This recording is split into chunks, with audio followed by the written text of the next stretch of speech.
മനോരമയെ മനോഹരമായി കണ്ട മലയാളികൾ കത്തിയമരുന്ന മനോരമ പത്രങ്ങളെയാണ് ഇന്നലെ കണ്ടത്. മലയാള ഭാഷയിൽ പ്രസിദ്ധീകരിക്കപ്പെടുന്ന പ്രമുഖ ദിനപത്രങ്ങളിലൊന്നാണ് മലയാള മനോരമ. വായനക്കാരുടെ എണ്ണത്തിൻ്റെ അടിസ്ഥാനത്തിൽ ഏറ്റവും പ്രചാരമേറിയ മലയാള പത്രവും. ഇന്ത്യയിലാകമാനമുള്ള കണക്കെടുത്താൽ പ്രചാരമേറിയ 4ാമത്തെ പത്രമാണ് ഇത്.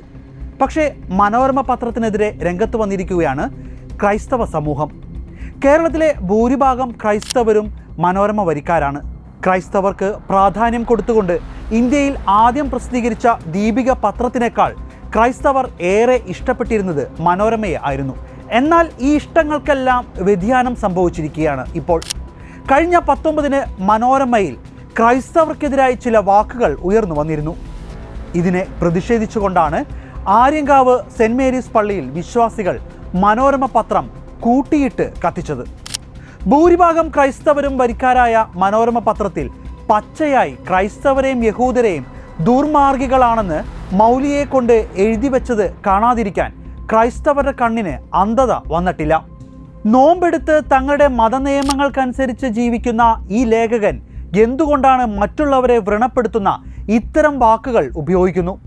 യഥാർത്ഥത്തിൽ നിങ്ങളോടല്ല ഞങ്ങളുടെ ചോദ്യം, ഇത്തരം വാക്കുകൾ തൊടുത്തുവിടുവാനുള്ള നിങ്ങളെ പ്രേരിപ്പിച്ചവരോടാണ്. മാമൻ മാത്യു ഇതൊന്നും നോക്കാതെയാണോ നാട്ടുകാരിലേക്ക് പത്രം ഇറക്കുന്നത്? മനോരമ പത്രത്തിൽ ക്രൈസ്തവ വിശ്വാസികളെ ചൊടിപ്പിച്ച വാക്കുകൾ കേൾക്കാത്തവരുണ്ടെങ്കിൽ അത് ഞാനിപ്പോൾ വായിച്ചു കേൾപ്പിക്കാം.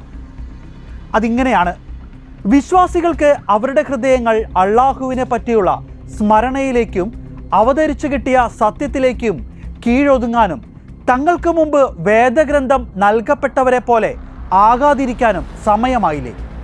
അങ്ങനെ ആ വേദക്കാർക്ക് കാലം ദീർഘിച്ചു പോവുകയും തന്മൂലം അവരുടെ ഹൃദയങ്ങൾ കടുത്തു പോവുകയും ചെയ്തു. അവരിൽ അധികം ആളുകളും ദുർമാർഗികളാകുന്നു.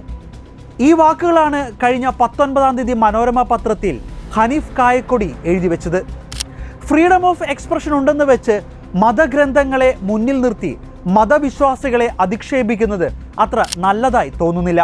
ജനഹൃദയങ്ങളിൽ ഒരിക്കലിടം നേടിയ പത്രം ഇന്ന് വിമർശനങ്ങൾക്ക് നടുവിലാണ്. കഴിഞ്ഞ കുറച്ച് നാളുകളായി മനോരമയിൽ വരുന്ന ക്രൈസ്തവർക്ക് വേണ്ടി നിലകൊള്ളാത്ത രീതിയിലുള്ള വാർത്തകൾ അത് വിശ്വാസികളുടെ ഇടയിൽ മനോരമയോടുള്ള അതൃപ്തി കൂട്ടിയിട്ടുണ്ട്. അത് ഈ വിഷയത്തോടു കൂടി കൂടുകയും ചെയ്തിരിക്കുകയാണ്. അതിൻ്റെ ഒരു പ്രതിഫലനമാണ് പത്രം പള്ളിമുറ്റത്തിട്ട് ഇന്നലെ കൂട്ടിക്കത്തിച്ചത്. ഇതിനിടയിൽ ദീപിക മുന്നോട്ട് വരികയാണ്. മനോരമയിൽ നിന്നും ദീപികയിലേക്ക് ക്രൈസ്തവർ ചേക്കേറിക്കൊണ്ടിരിക്കുന്നു. വിവിധ നസ്രാണി വിഭാഗങ്ങൾക്കെല്ലാം കൂടി പൊതുവായ ഒരു മുഖപത്രം എന്ന ആശയം മുന്നോട്ട് വെച്ച് തുടങ്ങിയ ദീപിക മതത്തിൻ്റെയും രാഷ്ട്രീയത്തിൻ്റെയും അതീതമായി വാർത്തകൾ വ്യക്തമായി നമ്മളിലേക്ക് എത്തിക്കുന്ന ഒരു പത്രമായി ഇന്ന് ദീപിക മാറിയിരിക്കുന്നു.